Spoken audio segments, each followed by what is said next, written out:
지난주에 우리가 살펴본 내용이 뭐였습니까? 하나님과의 친밀함을 위해서 하나님께서 성령을 보내주셔서 성령님을 통해서 하나님과 친밀함을 이루게 하신다는 것이었습니다. 그래서 예수님께서는 지상사역을 마치고 십자가를 지시기 전에 제자들에게 성령을 보내주신다, 다른 보혜사 성령을 보내주신다라고 약속을 하셨습니다. 예수님이 지상에 계시지 않을 동안 우리를 하나님과 친밀하게 연결시켜 주시는 보혜사가 바로 성령님이십니다. 오늘은 이 성령을 보내주신다는 약속이 누구에게 해당되는 건지, 어떻게 이루어지는 건지 같이 한번 살펴보겠습니다. 예수님께서 마지막 강화, 마지막 설교라고 할 수 있는데, 요한복음 14장부터 16장까지 이어지는 이 설교에서 강조를 하고 맨 처음 강조하시고 마지막에 강조하신 것이 성령을 보내주겠다라는 약속이셨습니다. 그것을 지난주에 살펴봤는데 다시 한번 그 성경 말씀 우리가 한번 확인하고 넘어가도록 하겠습니다. 요한복음 14장 우리 한번 찾아보겠습니다. 요한복음 14장 제가 가진 성경으로 신약 171쪽입니다. 요한복음 14장 15절부터 18절까지 요한복음 14장 15절부터 18절까지 우리 한번 읽어보겠습니다. 시작. 너희가 나를 사랑하면 나의 계명을 지키리라. 내가 아버지께 구하겠으니 그가 또 다른 보혜사를 너희에게 주사 영원토록 너희와 함께 있게 하리니 그는 진리의 영이라. 세상은 능히 그를 받지 못하나니 이는 그를 보지도 못하고 알지도 못함이라. 그러나 너희는 그를 아나니 그는 너희와 함께 거하시며 또 너희 속에 계시겠음이라. 내가 너희를 고아와 같이 버려두지 아니하고 너희에게로 오리라.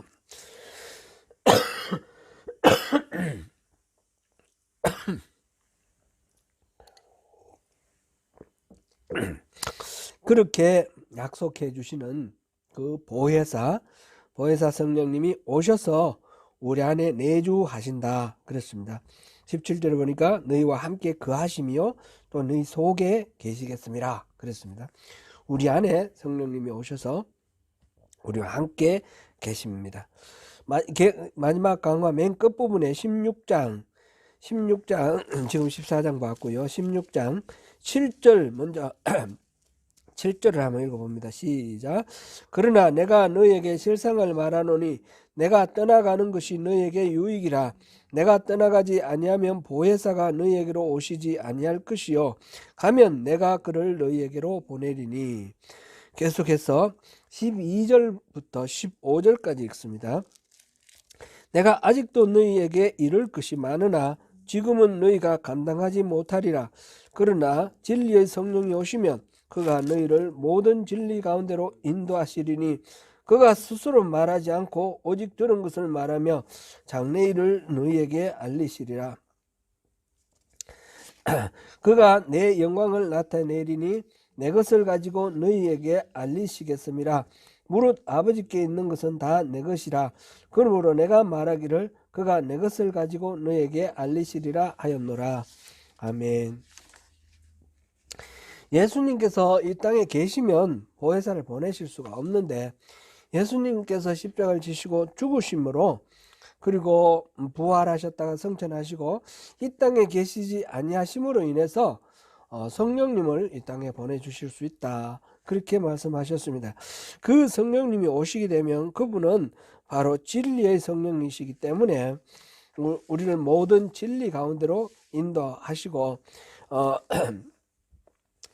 하나님에 대해서 또 예수님에 대해서 우리에게 잘 알려주실 것입니다. 그래서 예수님이 죽으시고 세상에서 떠나가시는 것이 더욱 유익하다 이렇게 예수님께서 말씀하셨습니다. 예수님께서 이 땅에 오셔서 하신 많은 사역들, 하나님 나라에 대한 심오한 가르침, 병자 치유, 귀신을 쫓아내는 것, 기적들, 이 모든 것들은 시작이다 이렇게 말할 수 있고요.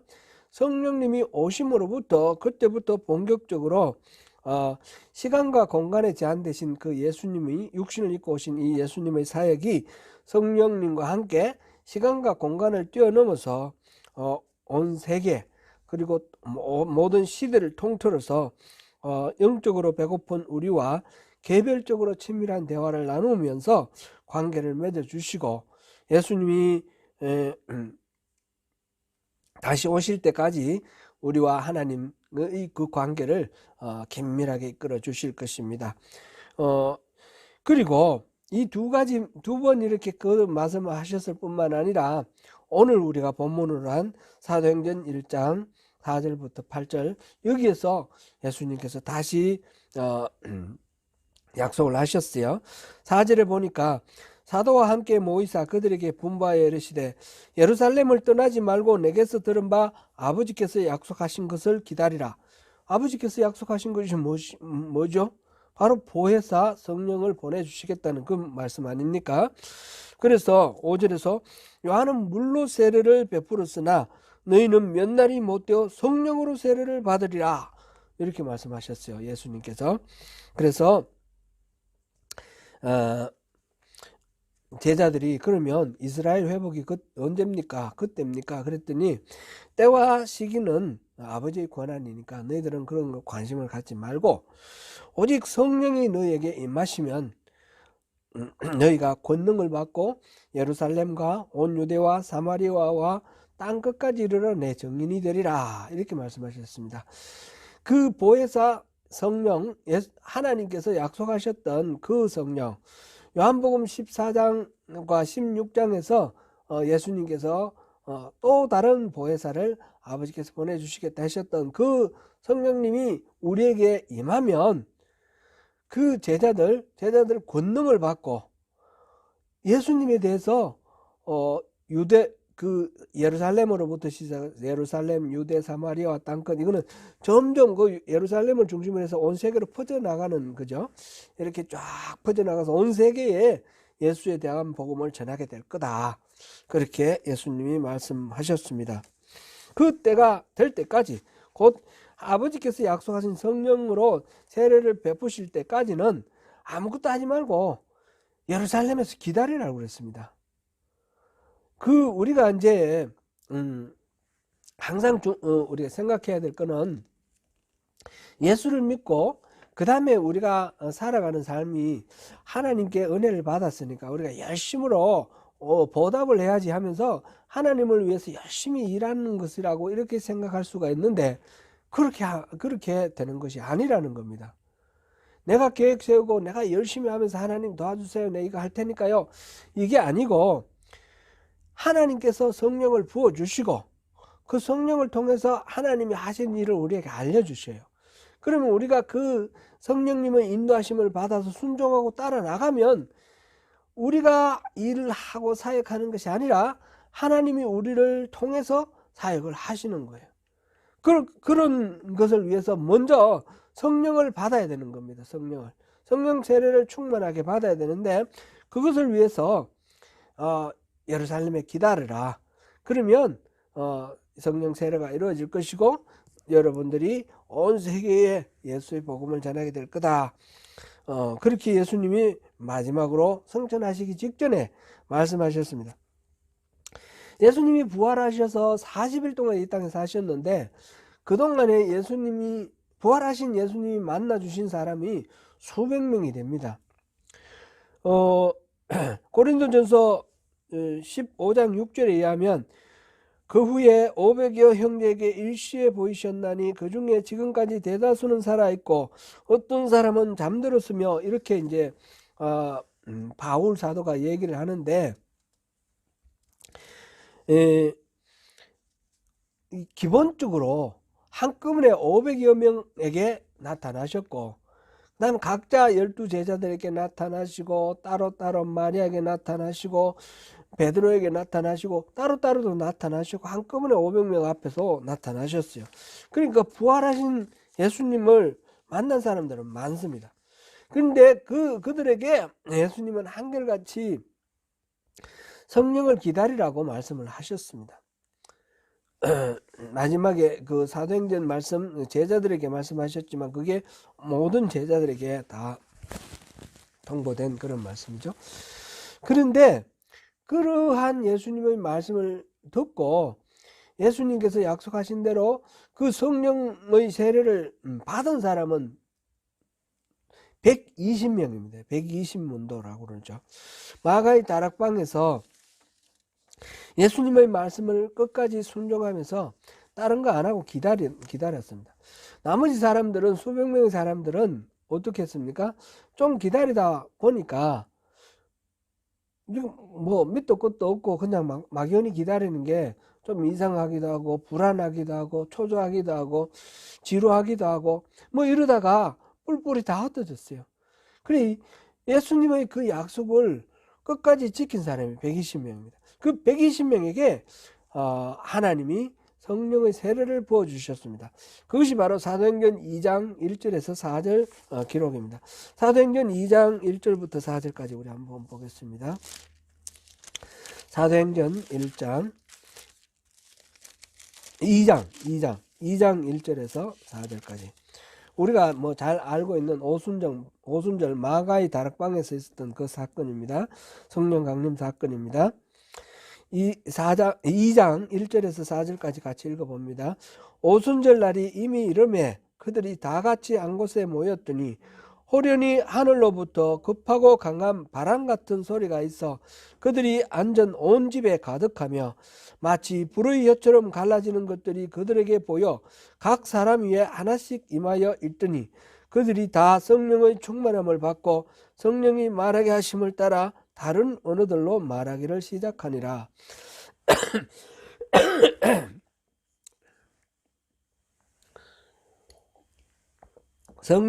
성령이 말하게 하심을 따라 다른 언어들로 말했다. 이거는 이제 방언을 말하는 건데, 방언, 그거는 이제 계속해서 보겠습니다. 이렇게 성령 세례를 받았습니다. 성령 세례를 받았는데, 이 성령 세례는 이 120명에게만 해당되는 거냐? 그런 건 아닙니다. 이 성령 세례는 모든 사람, 누구에게나 하나님이 베풀어 주실 수 있는, 누구에게나 베푸시는 그런 세례입니다.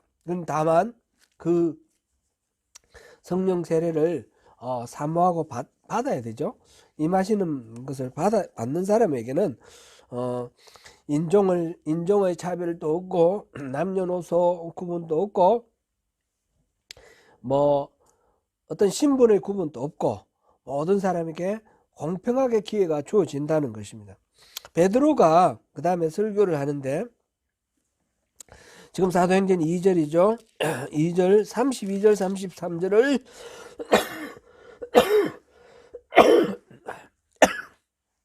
죄송합니다. 와, 32절 33절을 같이 한번 읽어보겠습니다. 목소리 좀 줄여야 되겠습니다. 괜찮다. 자꾸 나서 2장 32절 33절 이 예수를 하나님이 살리신지라 우리가 다 이 일의 증인이로다. 하나님이 오른손으로 예수를 높이시매 그가 약속하신 성령을 아버지께 받아서 너희가 보고 듣는 이것을 부어주셨느니라. 아멘. 이제 마가의 다락방에서 120명이 성령 세례를 받았죠. 오순절날. 그랬는데 그 오순절날 세례를 받고 난 뒤에 이 사람들이 처음 나타낸 현상이 뭐냐면 방언으로 말하는 겁니다. 방언, 이거는 이제 말하자면 외국어입니다. 외국어. 갈릴리 지방 출신 사람들이 중심이 되어 있는 예수님의 제자들 120명이 물론 유다 사람들, 그 예루살렘 사람들도 있었겠지만 이런 사람들이 외국에 뭐 오래 살고 와서 뭐 외국어가 능한 사람들이 아닌데 그 다음에 이제 성령을 받고 난 뒤에 외국어를 말하기 시작하는 겁니다. 그래서 이때는 오순절 때는 예루살렘에 순례객이 있는 거죠. 순례객, 디아스포라라 그러지 않습니까?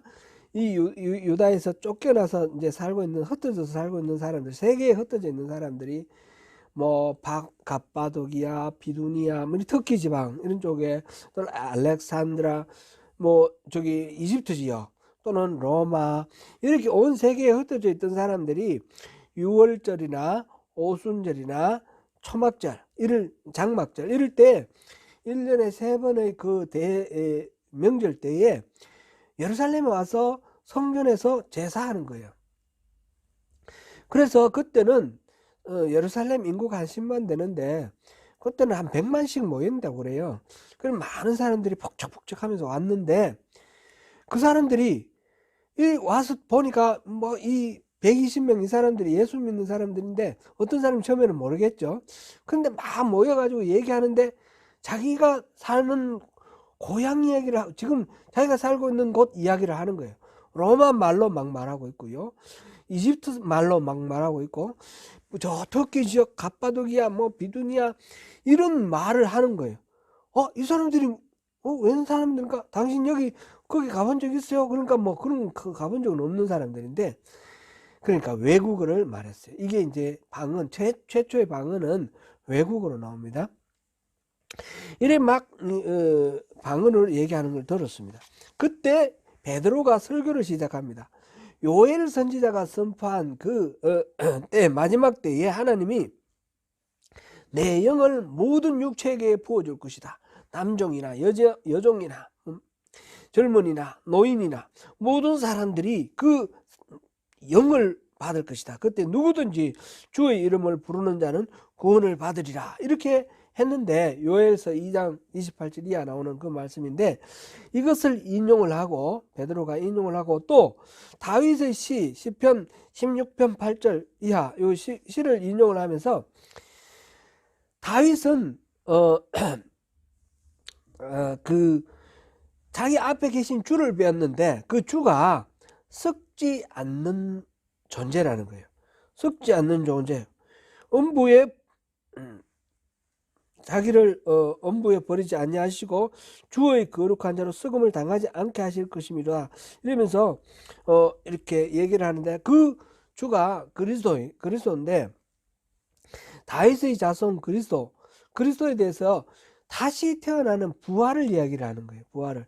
그래서 베드로가 그 다윗이 얘기한 그 분이 바로 예수님이다, 이렇게 지금 유대인들한테 그 시편을 설명을 합니다. 그러면서 그 시편에서 말한 새로운 영을 부어주신다는 것이 바로 그 요엘서에서 말한 그 마지막 때 부어질 영, 그 다음에 다윗이 말한 그 부활, 그것이 이루어지는 것이 바로 예수님이다. 그 영은, 그 성령님은 모든 사람, 바로 여러분들 모두에게 주시는 것이다, 이렇게 말합니다. 이 설교 내용, 베드로의 설교 내용이 그런 내용입니다. 그러니까 성령 세례는 누구에게 주어지느냐? 모든 사람에게 주어진다. 다만 조건은 있습니다. 조건은 계속해서 보겠습니다. 사도행전에 성령 세례를 붓는 그런 장면이 몇 군데 나오는데 몇 군데 봅니다. 먼저 사도행전 8장 12절 13절 한번 보겠습니다. 사도행전 8장 12절 13절 같이 읽어봅니다. 빌립이 하나님 나라와 및 예수 그리스도의 이름에 관하여 전담을 그들이 믿고 남녀가 다 세례를 받으니, 시몬도 믿고 세례를 받은 후에 전심으로 빌립을 따라다니며 그 나타나는 표적과 큰 능력을 보고 놀라니라. 빌립은 집사 7명 중에 한 명입니다. 빌립이 예수님을 선포하고 귀신을 쫓고 중풍병자와 못 걷는 사람이 이렇게 낫도록 그렇게 합니다. 그래서 영적 기쁨으로 충만해졌습니다. 그렇게 이렇게 막 그 예수 그리스도 이름으로 세례를 베풀고, 그러니까 시몬도 그걸 보고 놀랐고 이런 이야기가 있는데, 이제 복음을 받아들인 사람들이 세례를 받았는데, 사도들이 이 소문을 듣고 베드로와 요한을 보내서 빌립이 그 복음을 전한 사마리아에 파견을 보냅니다. 그래서 점검을 했는데 물로 세례는 받았는데 성령 세례는 안 받았다는 것을 확인합니다. 그래서 두 사도가 안수를 하니까 두 사도가 안수할 때 그 사마리아 사람이 성령 세례를 받았다. 그렇게 되어 있습니다. 회심하고 영접하는 순간에 우리가 그 성령이 우리를 거룩하게 하시고 인치시고 내주하심을 받을 것입니다. 이제 성령 세례에 대해서 우리가 여러 번 살펴보기도 했고 앞으로 또 살펴보겠지만 두 가지 측면에서 봐야 됩니다. 성령 세례와 성령 충만. 성령 세례, 맨 처음 성령님이 우리에게 들어오시는 것은 우리가 입으로 예수를 주로 고백할 때에, 믿음으로 고백할 때, 구원받을 때 성령이 들어오십니다. 그럴 때 우리가 성령님이 우리를 성결하게 하시고 또 우리 안에 내주를 하시는데, 성령 충만은 단순히 내주하시는 것뿐만 아니라 우리를 온전히 다스리시고 성령의 그 능력이 우리 안에 가득하신 겁니다. 그래서 우리를 통해서 성령님이 일하시는 것이 눈에 보일 정도로 그렇게 충만한 그런 상태를 성령 충만이라고 그러는데, 여기서 지금 먼저 빌립이 가서 세례를 했을 때 성령님이 오셨습니다. 그런데 여기서는 지금 세례만 받았다 그랬고, 나중에 요한과 베드로가 가서 세례를 베풀 때 그때 성령님이 성령 세례를 받았다 그렇게 했습니다. 이 부분은 우리가 이해를 하기를 그때 성령님이 처음 들어왔다 이렇게 봐도 좋겠고, 두 사도가 안수할 때 성령이 왔다 이렇게 해도 좋겠고, 그때 성령의 어떤 능력이 나타났다 이렇게 봐도 좋겠습니다. 아무튼 사마리아에서 빌립이 예수를 선포하고 두 사도가 가서 이렇게 안수를 했을 때 성령 세례를 받았습니다. 사마리아 사람은 어떤 사람들을 아시죠? 사마리아 사람들은 유대인들이 봤을 때 저 사람들은 인간도 아닌 사람들이었어요. 인간 취급도 안 해주던 사람입니다. 이방인도 보통 이방인하고 다르게 이 사람들도 여호와 하나님을 믿는 사람들인데 그 유대인들과 아주 다른 방식으로 믿었습니다.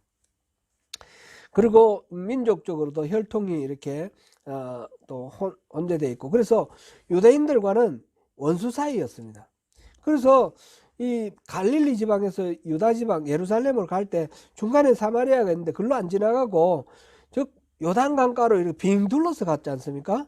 빙 둘러서 가는 그런 사마리아입니다.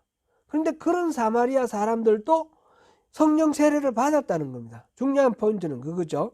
성령 세례는 바로 사마리아인에게도 주시는 거다라는 겁니다.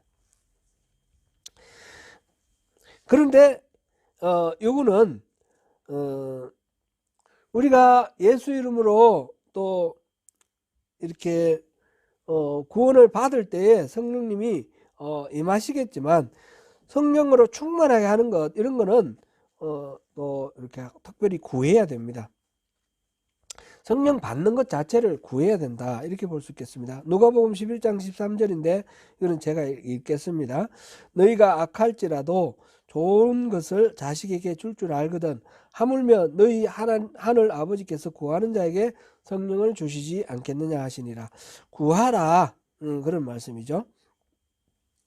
그러나 하나님을 받아들이지 않는 사람, 믿지 않는 사람은 성령을 받지 못합니다. 그게 요한복음 14장 17절인데 이것도 제가 읽겠습니다. 그는 진리의 영이라 세상은 능히 그를 받지 못하나니 이는 그를 보지도 못하고 알지도 못함이라. 그러나 너희는 그를 아나니 그는 너희와 함께 거하시며 또 너희 속에 계시겠습니다. 세상은, 곧 예수를 믿지 않는 사람, 배척하는 사람들은 성령을 받지 못한다는 겁니다. 근데 예수를 믿는 사람은 그 안에 성령님이 내주하시고 거하시기 때문에 그래서 성령을 받을 수가 있다. 그렇게 되어 있습니다. 이게 이제 이미 내주하시는데 또 받습니까? 그런 의문이 드는데 말이 표현이 그렇다는 겁니다. 이거는 구원받을 때 성령님이 우리 안에 내주하시는 거고 성령 충만함을 받는 것은 우리가 따로 구해할 때에 주시는 것이다. 이렇게 보면 되겠습니다. 그 다음에 사마리아뿐만 아니라 에베소가 나오는데 에베소에 보면 사도행전 19장 2절에 바울 사도 일행이 그리스도를 만났는데 그들에게 물어봤습니다. 너희가 믿을 때 성령을 받았느냐? 그랬더니 그들은 우리는 성령 듣지도 못했습니다. 그러면서 우리는 요한의 세례만 받았을 뿐입니다. 그래서 바울이 그때 예수의 복음을 전하고 예수 이름으로